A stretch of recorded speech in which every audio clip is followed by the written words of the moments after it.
Open Your Eyes is brought to you by the Belize Bank. Our country, your bank.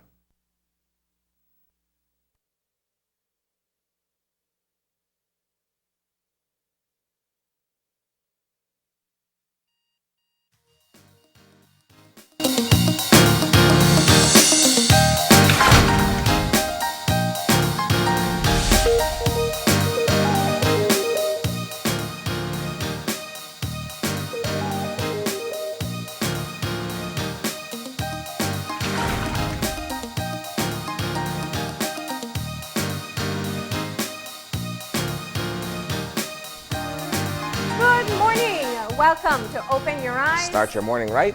I'm Marlene Cuellar. And I'm Asani Cayetano. Thank you for joining us this Monday morning. Quite a Monday morning, Marlene. We're up and into the heat already. Yeah. Actually, it looks very cloudy. Yeah. I'm pretty sure it looks like there's some rain coming, and we're going to check in with our weather update to Is find out. Is it the humidity then? Yeah, it is humid. Absolutely. I know the Met Service put out a warning yesterday that there would be some thunderstorms coming in, and we'll get them on the line in just a few to find out exactly what we can expect for today and the rest of the week. But yeah, there's a lot to get into. It was a very interesting weekend. Definitely saw a lot more people moving around. Well, it's the beginning of the freeing up process as we describe it. And out and about on the city this weekend, quite a number of people were moving around.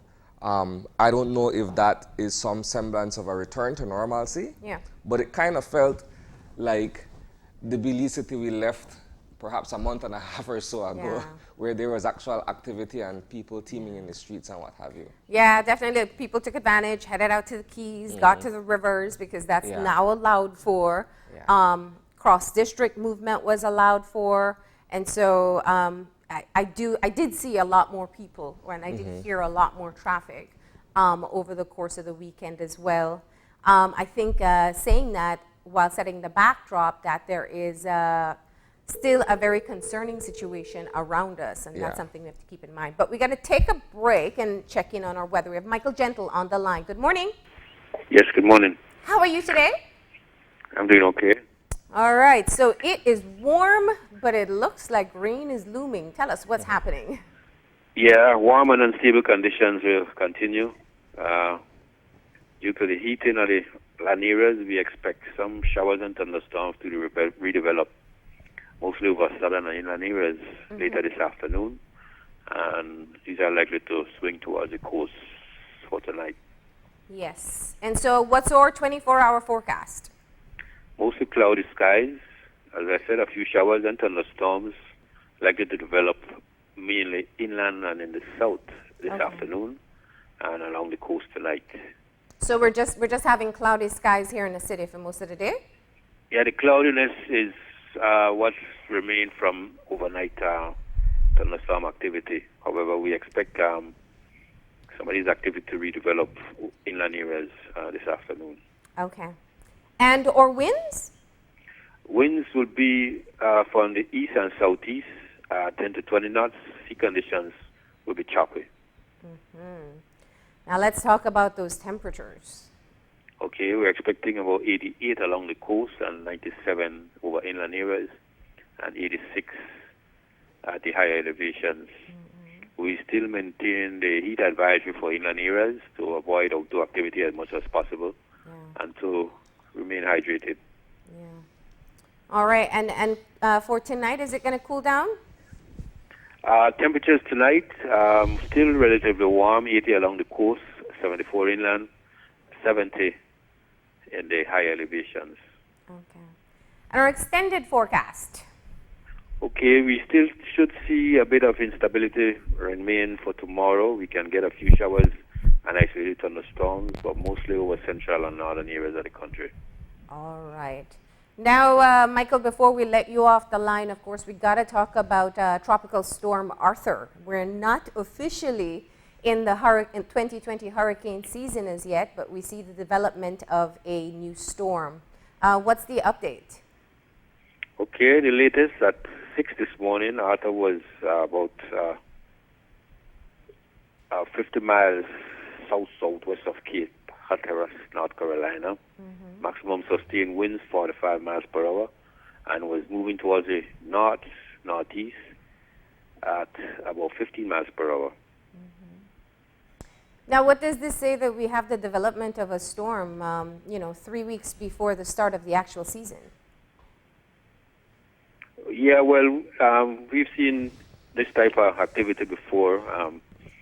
The hurricane season, June to November, doesn't define that we can't have hurricanes outside of this period. However, as was mentioned earlier, the projections for this year is for slightly above normal tropical activity with 16 named storms, 8 hurricanes, and 4 likely to be Category 3, 4, or 5. All right. Well, I guess it's a good jump start for people to remember to get their hurricane preparedness plans in place. Yeah, for sure. You need to be aware of what you would do in the case that someone of these systems comes knocking at our area. As we usually mention, it only takes one to be a bad hurricane season. That's right. And it doesn't even have to be strong. We've had depressions that have severely impacted us. Yeah, some of the weaker systems have been known to produce a whole lot of rainfall, especially the slower moving ones. Yeah. All right. Well, thank you very much for that update. Okay, welcome. You have a great day today. Same to you. Okay. There you have it. Another hot day. So it's not, it's cloudy, but it's not necessarily going to be rainy, except if you're inland, where you are expecting possible showers or thunderstorms.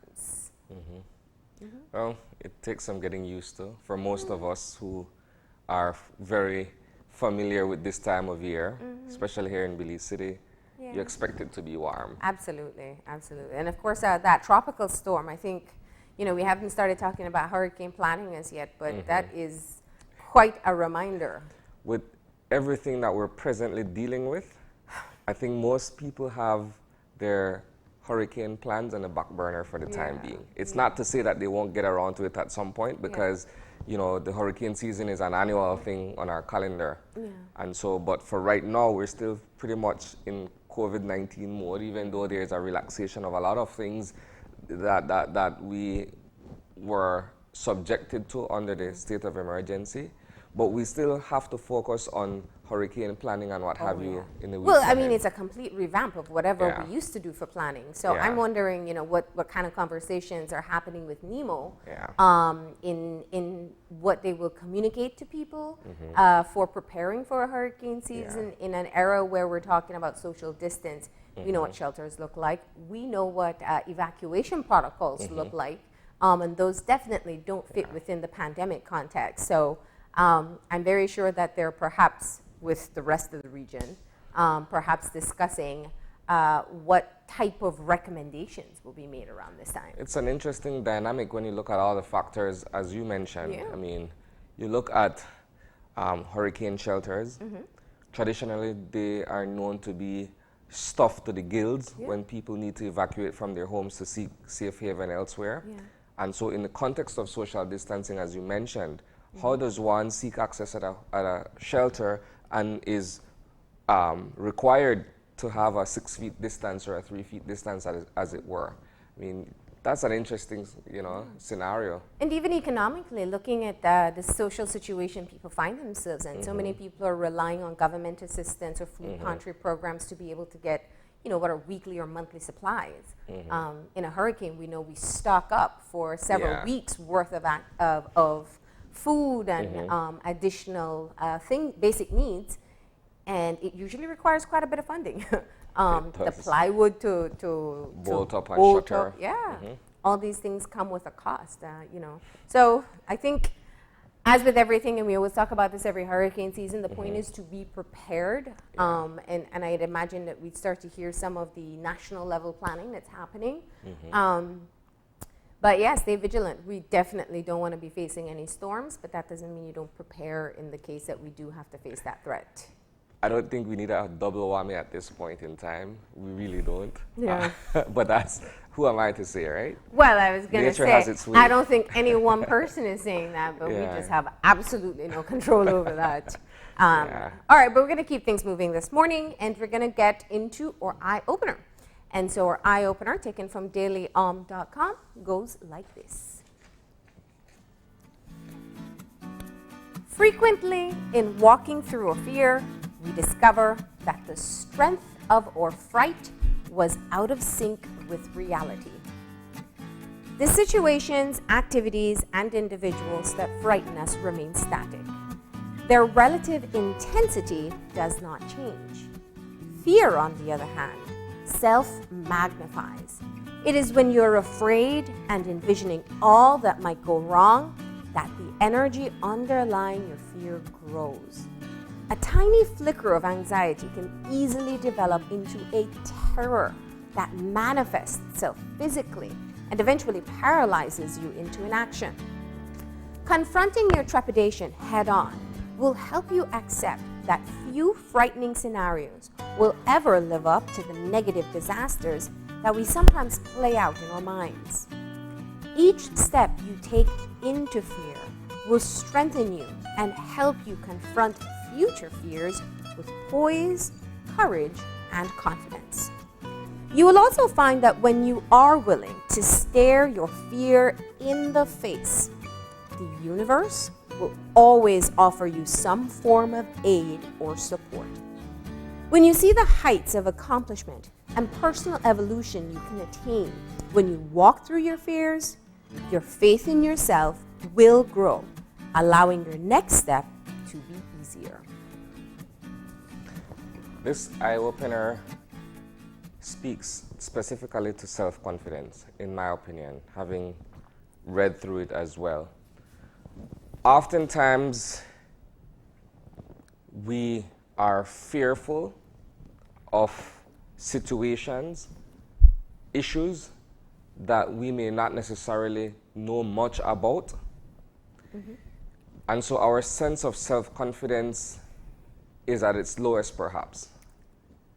Being able to walk yourself through that fear. What am I afraid of facing this particular situation? You look at the pros and cons of being able to come out on the other end either successful, having dealt with it head on, or you say, if I proceed in that particular direction, this may be the negative outcome of what can happen. Yeah. But it has to do, for me, with that sense of self-confidence first and foremost. Yeah. I think, like I said, some of us are naturally afraid of trying new things, facing new situations in our lives, you know, stepping out of the box and do something completely different. Mm-hmm. We're fearful. And so that one little flicker, that one little doubt, it manifests into something bigger than what it actually is. And that is why the first line says, you know, there's no synchronicity between fear and the reality, because you allow it to become bigger than what it actually is. Yeah. You know, I think that one of the things, anxiety is normal, mm-hmm. and anxiety is natural, and it's a basic human response that we all experience. Mm-hmm. Some of us have a bit more challenge in being able to tame that anxiety and being able to harness it. You know, if you were going to jump out of a plane, you should have some level of fear, because there are risks involved. If you're going to do something where you know that there are risks and you've calculated those risks, mm-hmm. you may still have that level of fear, but you've decided not to have it cripple you. Mm-hmm. And I think that when we think of what the eye opener is saying, it's one of the things that a lot of us can identify with, where you allow the worry wart in you, you know, when you've played out what your pros and cons are, what good can happen, what bad can mm-hmm. happen, and you focus only on the bad. And so you don't move forward. Mm-hmm. And I think that that's perhaps what the eye-opener is reminding us. A lot of times, if we look back at the things that scared us the most, whether it was a huge financial investment, whether mm-hmm. it was letting go of your children, sending them away, mm-hmm. Whether it was doing something that was full of adventure, and it could be so many different things, making a big change. Mm-hmm. If you think of what you felt before mm-hmm. and what you thought was actually going to happen, And what actually happened, oftentimes, exactly like the eye-opener says, you have just magnified it. Yeah. But that's really just one of the things that you learn in hindsight. That's why they say hindsight is 20/20. But it's being able to kind of reel it in. I think it's normal. That's me. I just think you should have a certain level of...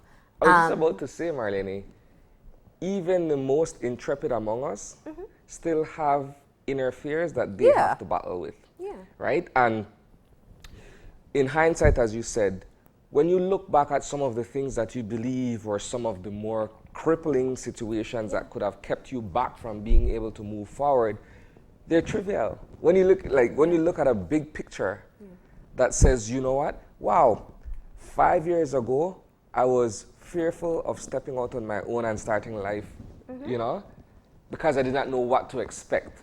Would I lose my job? Would I not be able to pay my mortgage? What have you? And when you look back at it to say, well, wow, 5 years later, here I am. You face that fear, you're on the other side of it. You have a sense of confidence that says, I can now proceed to go forward. Yeah. And I think the greatest rewards actually lie on the other side of your fears. But it takes a level of courage, and it takes definitely, I think, the capacity to quiet all the doubts in your head and the concerns in your head. And that really just comes with practice and sometimes kind of going against what feels natural for yourself. But it's a great eye-opener. I think it's a great way to start the week. So if you are crippled by fear or anxiety about something, some change that you want, something that you want to do, something that you want to tackle, just you know, make your way towards being able to actually do it. Don't just sit around and have that fear leave you in a paralysis. Right? And with that, of course, it is a Monday morning, and we are going to shift gears. There's a lot to talk about in terms of what took place last week and what we're looking forward to in the week ahead. So let's get moving into the Eye on the News.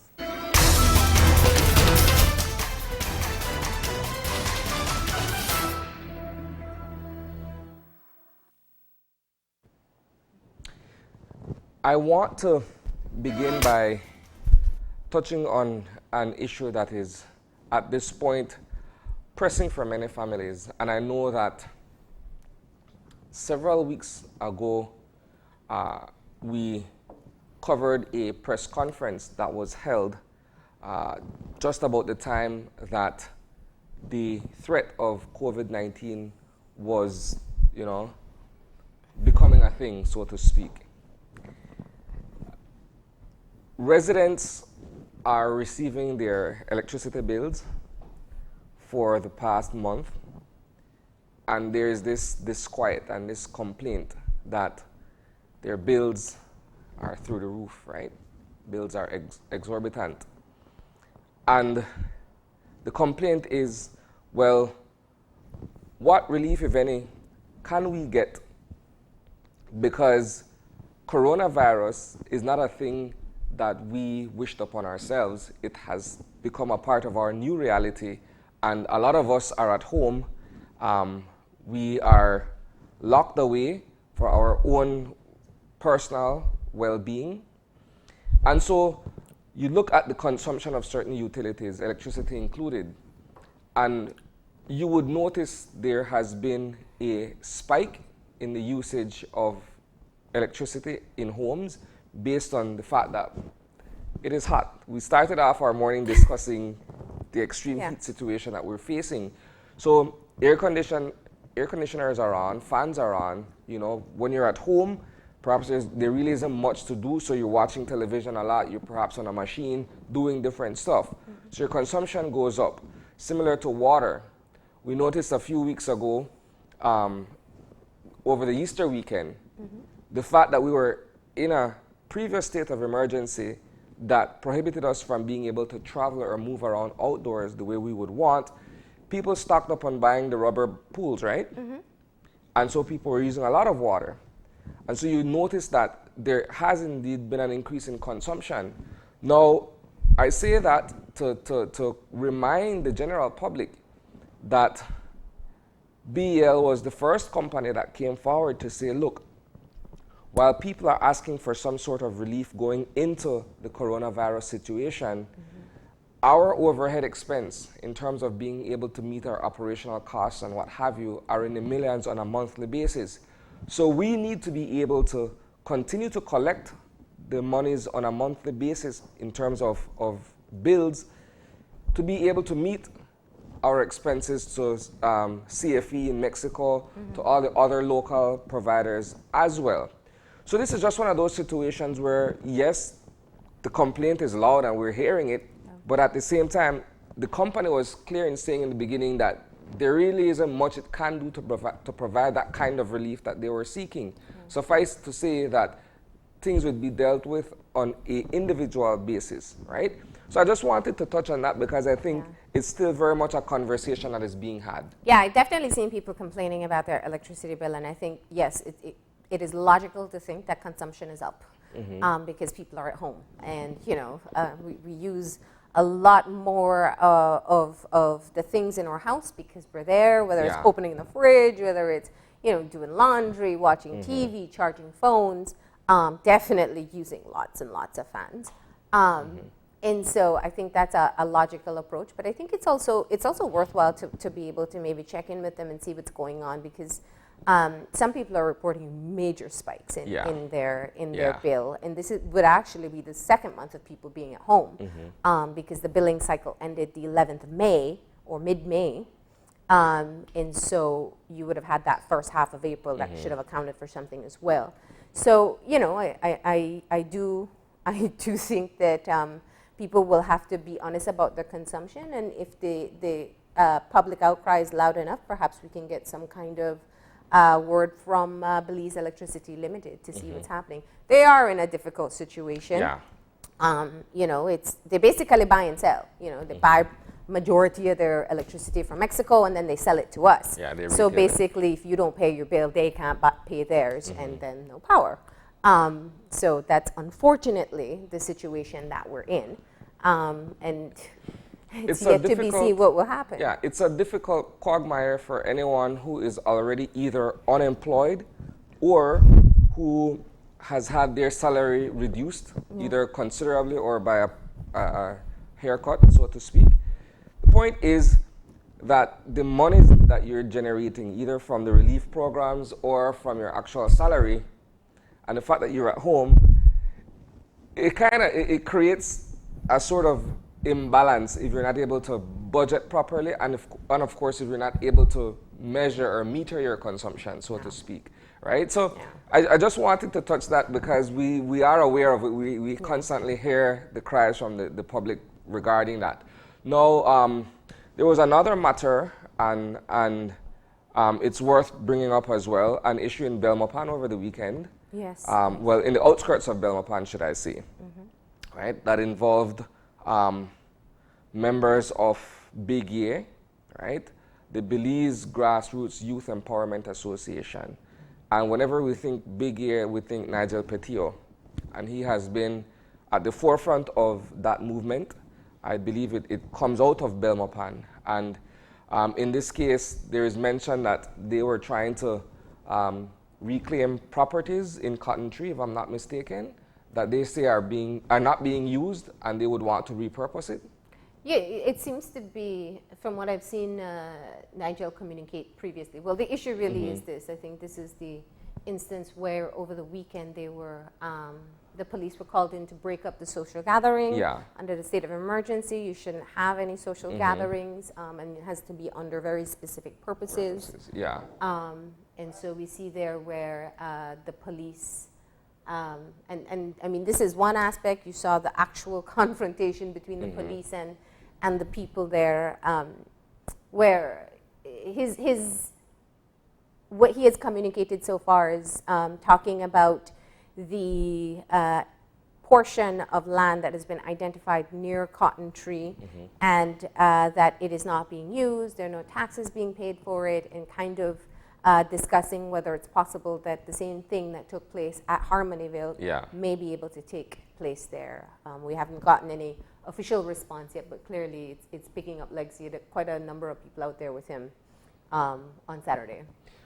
This is somewhat reminiscent of what transpired many years ago involving Nigel Pitio and other members of Big A in respect of Harmonyville, as you had mentioned, you would recall that there was an initial plan that was hatched for them to use what we know as the road reserve near mile 41 along the George Price Highway to plant corn and other seasonal crops, right? And that was met with strong objection from the government to say that, look, the buffer has a specific purpose. It is there to abut the highway for specific reasons for traffic and what have you. It's not to be used for the planting of any kind of crops, right? And so while, yes, we understand that this is a totally different situation, I'm just saying it harkens back to that incident a couple years ago. We're also looking at a situation that was reported over the weekend in Dangriga, where apparently there was a foil robbery attempt, right? And that is to be confirmed. I know that it was on social media where people were posting images, and then the question of what transpired actually came up. We are yet to get something official from the police department to confirm whether in fact it was exactly what was being reported online or casually, informally, right? So those are some of the issues that we're looking at, Marlene. Going back to what you mentioned earlier, so while there has been a relaxing of the regulations under the state of emergency, we are seeing a lot more movement during the course of the day. So while the curfew remains in place at 8 o'clock, more persons are out in the street. And so the issue of being able to look at masks and what have you, the use of masks, is still very much pertinent. Going back to what we have here on the screen, right? We have a post from Commissioner of Police Chester Williams, and it says, there's currently information being circulated on social media by some media houses of a robbery at a bank in Dangriga. Kindly note that the information is not true. So there's a confirmation from the Commissioner of Police to verify that no such incident actually took place, right? But you were speaking, and I don't think we had reported it over the weekend, but you were speaking about the new changes, and I think that that's also something that we'll have to delve into to find out more and to help people understand. I still get people asking a lot of questions. I have them myself sometimes. I think if you have the luxury to sit and listen to the Attorney General do his Ask the Experts session, then you understand a lot more because questions are answered there. But you know, it's the law. It's a legal instrument, and so you must understand it in its entirety to make sure that you are not breaking any of the regulations. So SI 72, the Statutory Instrument 72, was passed last week, and that now allows for some new activities. That includes using pools, swimming in the sea or river, which is one I know people were looking forward to, cross-district movements, the opening of restaurants for open air seating, and of course they are required there to be able to have the tables properly spaced as well. I'm trying to remember what other major changes were included in that.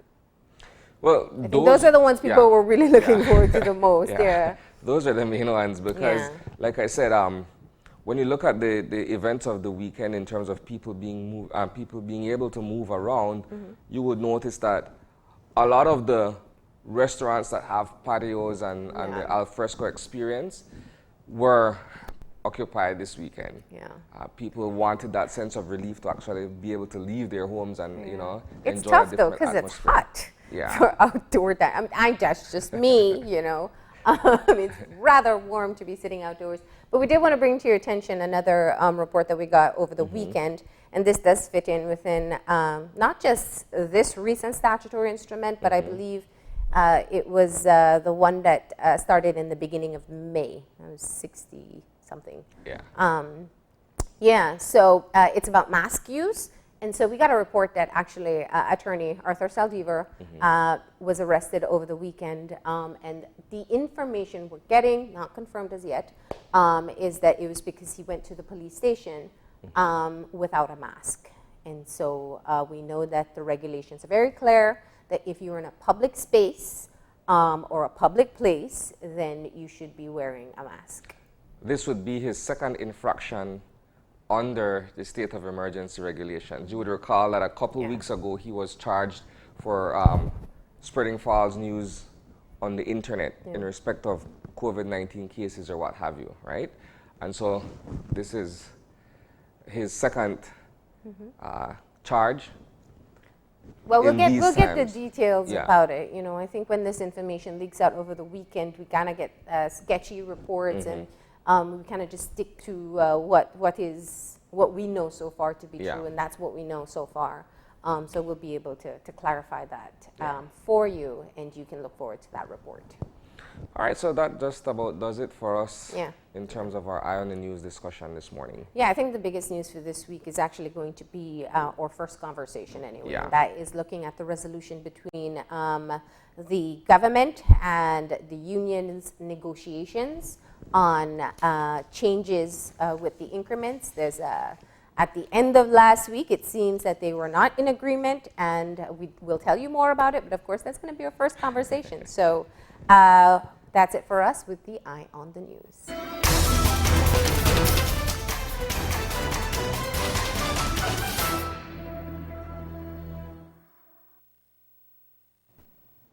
All right, and so we're going to get moving into our conversation for today. We're starting off with an update from the Vice President of the Public Service Union, Dean Flowers, to understand what exactly seems to be the challenge in sorting out an agreement between the government and the unions about the cuts through the increment. So that's going to be your first conversation for today. Our second conversation is with Tanya McNabb from McNabb Publishing, where they're discussing tourism health standards in publication.